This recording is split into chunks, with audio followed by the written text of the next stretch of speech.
Hello my dear friends, हम लोगों ने एक चैप्टर कंप्लीट किया पोसेशन। आज हम लोग अपना दूसरा चैप्टर स्टार्ट करेंगे, बाउंडेशन। ध्यान दीजिए, इस चैप्टर में हमें क्या सीखना है। सबसे पहले बाउंडेशन के बारे में कुछ जानिए। अगर आप बात करते हैं बाउंडेशन की, तो बाउंडेशन का जो एक्चुअल मीनिंग होता है उसका मतलब है बाध्यता। बाध्यता हमें कैसे पता चलेगी? देखिए, बाउंडेशन में हम ऐसे सेंटेंसेस को लेते हैं जिनमें आपको बाध्य किया जाए या बाउंड किया जाए किसी काम को करने के लिए।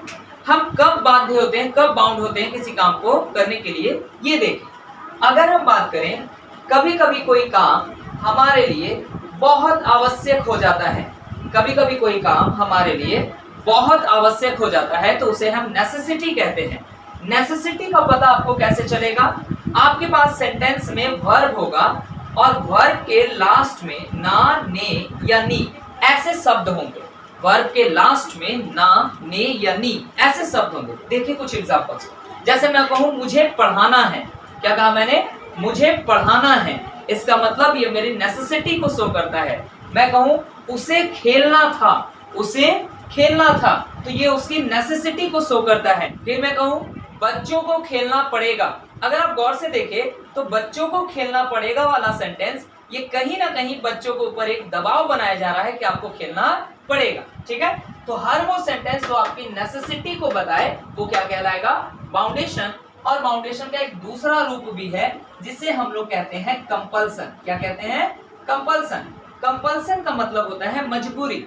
यानी अगर कोई काम आप अपनी इच्छा से नहीं करना चाहते हैं बट आप उसको करने के लिए कंपेल्ड किए जाते हैं, मजबूर हैं, तो ऐसे कंडीशन में हम लोग उसे कंपल्सन मानते हैं। और कंपल्सन के आधार पे भी वो क्या है? बाउंडेशन। जैसे अगर सेंटेंस में पढ़ करके कोई शब्द लगा, जैसे मैं बोलूं मुझे पढ़ाना पड़ता है, मुझे पढ़ाना पड़ता है, फिर मैं बोलूं बच्चों को खेलना पड़ता है, तो ये जो पढ़ लगे हुए सेंटेंसेस आपके पास आ रहे हैं, इसे हम लोग कंपल्सन मानते हुए क्या मानते हैं? बाउंडेशन।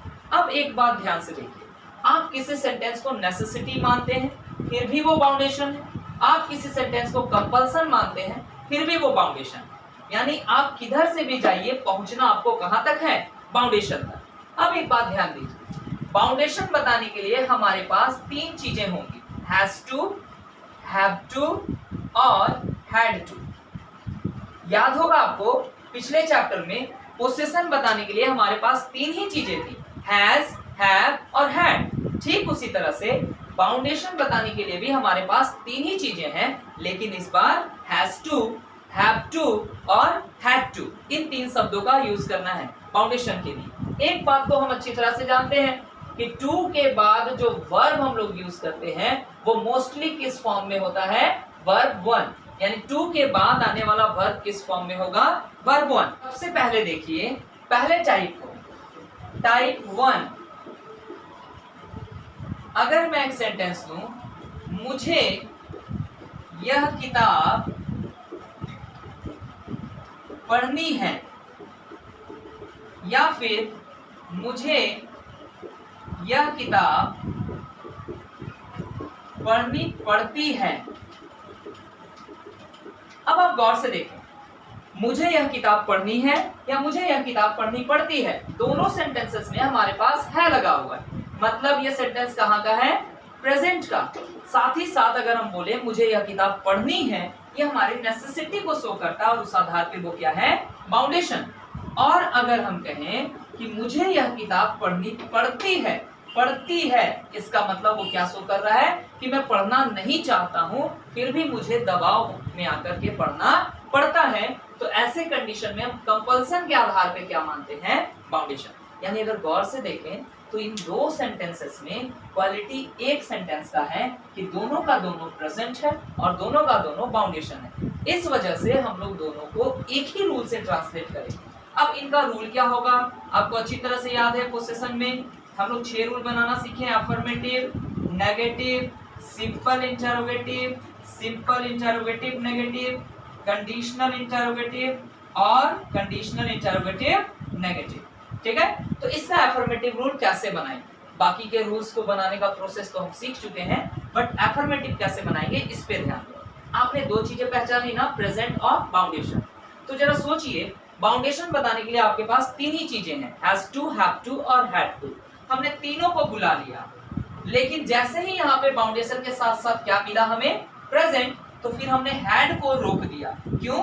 क्योंकि हैड का काम पास्ट बताना है। क्या बताना है? पास्ट बताना है। इस वजह से हम लोग यहाँ किसका यूज करेंगे, हैज टू और हैव टू का। तो देखिए हम दोनों को कॉमन बना के लिख लेते हैं। प्रेजेंट वाले सेंटेंसेस में हैज टू भी आ सकता है और हैव टू भी आ सकता है। अब आप पाइए कि बाउंडेशन का पता चल गया और हैज और हैव से प्रेजेंट का पता चल गया, दोनों काम हो गया हमारा। एक चीज देखिए, सेंटेंस में वर्ब है ना, तो इसका मतलब हमें रूल में भी एक वर्ब डालना होगा, लेकिन वर्ब का फॉर्म कौन सा होगा? तो टू के बाद आने वाला वर्ब किस फॉर्म में होता है? अपने फर्स्ट फॉर्म में होता है। तो हमारा जो रूल हुआ, उस रूल के शुरुआत में एक सब्जेक्ट लाएंगे और लास्ट में एक ऑब्जेक्ट लाएंगे। ये रूल बना। फिर से देखिए इस रूल में कौन क्या बता रहा है। अगर हम गौर से देखिए तो हैज हैव प्रेजेंट बता रहा है, हैज टू और हैव टू बाउंडेशन को बता रहा है, और टू के बाद जब वर्ब लेंगे तो वो किस फॉर्म में आएगा? First form. ठीक, अब देखिए हम लोग इसके नेगेटिव फॉर्म में आते हैं। तो नेगेटिव में हम ऑक्सिलरी के बाद क्या जोड़ते हैं? नॉट। तो हमने हैज और हैव के बाद नॉट जोड़ा और उसके बाद हम लोगों ने 2 + V1 को लिखा। क्वेश्चन वाले सेंटेंस में ऑक्सिलरी को बाहर निकालते हैं। हैज और हैव, सब्जेक्ट, 2 + V1 ऑब्जेक्ट और साथ में क्वेश्चन मार्क। और जब कोई सेंटेंस क्वेश्चन हो तो नॉट का यूज हम लोग अभी सब्जेक्ट के बाद करेंगे। तो सब्जेक्ट के बाद देते हैं नॉट, 2 + V1 और object plus question mark. Conditional वाले सेंटेंस में इन्हीं दोनों क्वेश्चंस में हमें WH वर्ड या क्वेश्चन वर्ड ऐड करना पड़ता है। यानी आपको यहाँ व्हाट, व्हाई, व्हेन, वेयर ये सब यूज करना पड़ेगा और बाकी यही दोनों रूल्स यहाँ कॉपी होंगे।